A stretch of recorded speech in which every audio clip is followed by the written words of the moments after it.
এলাম তোমাদের সঙ্গে আর একটা রেসিপি, টিফিনের রেসিপি নিয়ে। এই দেখো একটু মাছ ভাজা করছি। এই এদিকে মাছগুলো সব ভেজে রেখেছি, আর এই যে কিছু মাছ ভাজা হচ্ছে, আর এই যে ডিমটা পকোড়া করব। আর চলে এলাম তোমাদের সঙ্গে কি নিয়ে, দেখো এই দেখো এদিকে বেগনি হবে। আর এই দেখো এটা কি চিনতে পারো? এটা হলো হেলেঞ্চার শাক। এই হেলেঞ্চার শাকটা পকোড়া করব।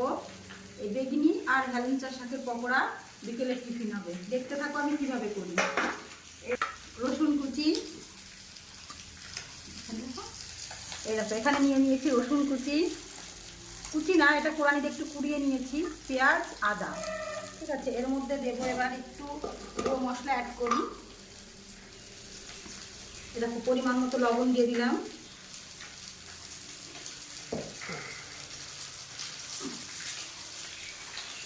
এবার একটু জোয়ান অ্যাড করবো।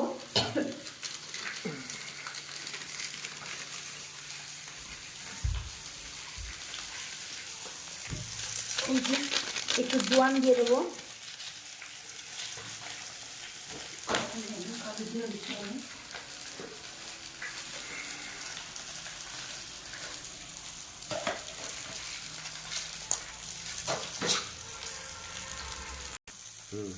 এই যে দিয়ে দেবো একটুখানি কালো জিরা,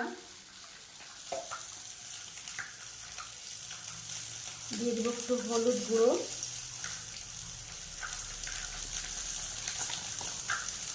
এবার দিয়ে দেবো একটু বাবা লঙ্কার গুঁড়ো,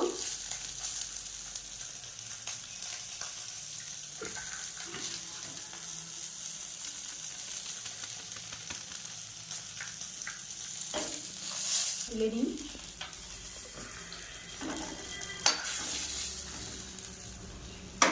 একটু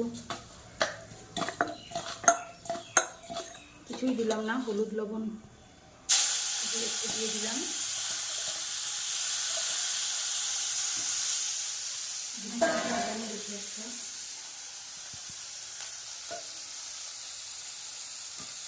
তেল দিয়ে দিচ্ছি, তেল কম হয়ে গেছে। দিয়ে দেবো একটু সামান্য লঙ্কার গুঁড়ি,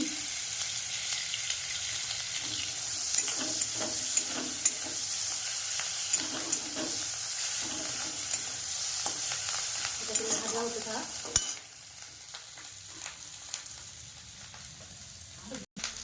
এবার বেসনটা দিয়ে দিই।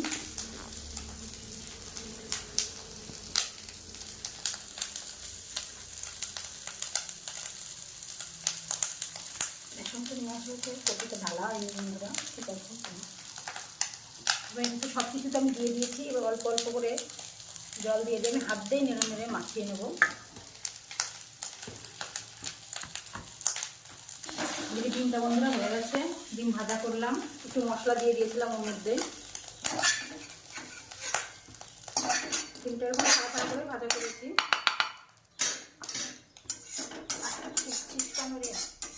ডিমটা তুলে নিয়েছি। এই কড়াই গরমের মধ্যে এবার পকোড়াগুলো ভাজার জন্য তেল দিয়ে দিলাম। দেখো কেমন করে আমি এবার পকোড়াগুলো, তেলটা গরম হোক। আর এদিকে দেখো বেসনটাকে ভালো করে ফেটিয়ে নিয়েছি, এই পর্যায়ে করে নিয়েছি। এবার দেখা যাক কি হয়। আর এদিকে আবার বন্ধ করে দিয়ে দেখো ঘোষ আবার দুধটাও দিয়ে গেল। দুধটাকেও জালে বসাতে হবে, দুধটাকে ফুটাতে হবে। দেখো বন্ধুরা ডিমের পকোড়াটা কেমন হয়েছে, ডিম ভাজাটা একটু খেয়ে দেখি। ঠিক হচ্ছে। আমার বাড়িতে বন্ধুরা লোক নেই, আমি রান্না করি আর খাই। আমার বাড়িতে তো কেউ নেই, আমি আর আমার ছেলে। এটাকে আমরা বলি ডেমির শাক। ডেমির শাকটা দুপুরে রান্না করবো বলে তুলেছিলাম সকালে, তার রান্না হয়নি। দেখো এই শাকটাকে কে কে চেনো, আমার বাড়িতেই হয়েছে। খেতে কিন্তু দারুণ দুর্দান্ত লাগে। সমস্ত বাজারে আমি কলকাতার টাউনে দেখেছি এই শাকটা বিক্রি হয়। কে কে চেনো দেখো, দেখে বলো অবশ্যই আমার কমেন্টে জানাবে। এই শাকটাকে কে কে চেনো, ভীষণ সুন্দর, কিন্তু তেতো সেই সুন্দর। এটাকে আজকে দেখি রান্না করলে করবো, না করলে করবো না। বন্ধুরা তেলটা গরম হয়ে গেছে, আমি একটা এই যে দেখি, একটা দিয়ে দেখি। দেখো এটা কেমন হয়েছে জানি না, বেসনটা কেমন হলো দেখি। দেখো কেমন হয়েছে।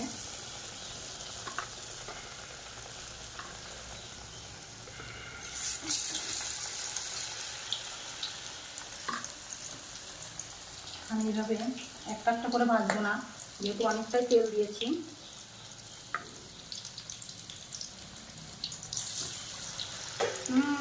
পারফেক্ট হয়েছে, একদম মনে হচ্ছে ফুলে গেছে।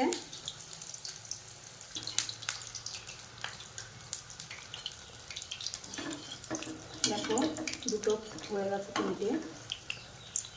আমি এবার তুলে নিই, দেখো কেমন হয়েছে বলো।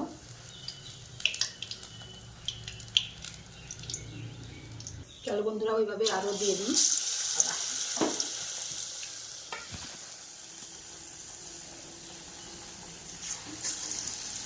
বেশি দেবো না, দুটো করে করে নিই। ফুলকো বেগুনি ভালো আমরাও পারি, তাই না? দেখো একদম দোকানের মতো। বন্ধুরা এই যে আলু দুটো হয়ে গেছে, তুলে নিই।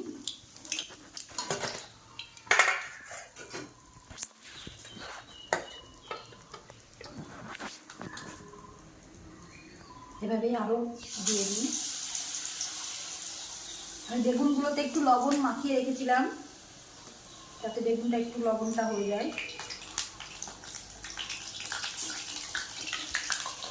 এগুলো ছোট্ট ছোট্ট তিনটে করে দিয়ে দিই।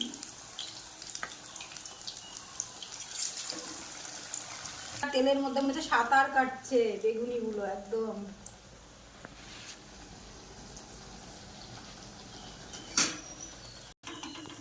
এই দেখো আরও তিনটে ভাজা হয়ে গেল, দেখো কতগুলো হয়ে গেল। আমরা টুকটুক করে, বেশি তো দিতে পারছি না, তিনটে তিনটে করে দিচ্ছি।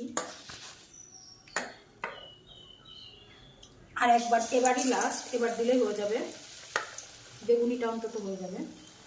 ইস, ভেঙে গেল বেগুনিটা।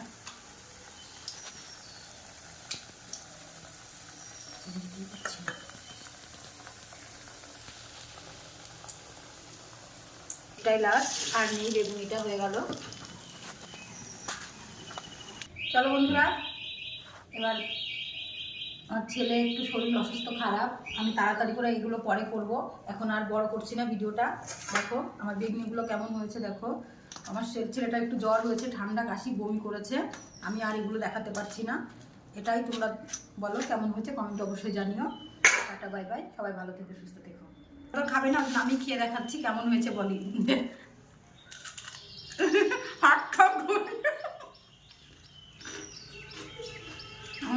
আওয়াজটা নিশ্চয়ই শুনতে পাচ্ছ, সেই কড় করে একদম।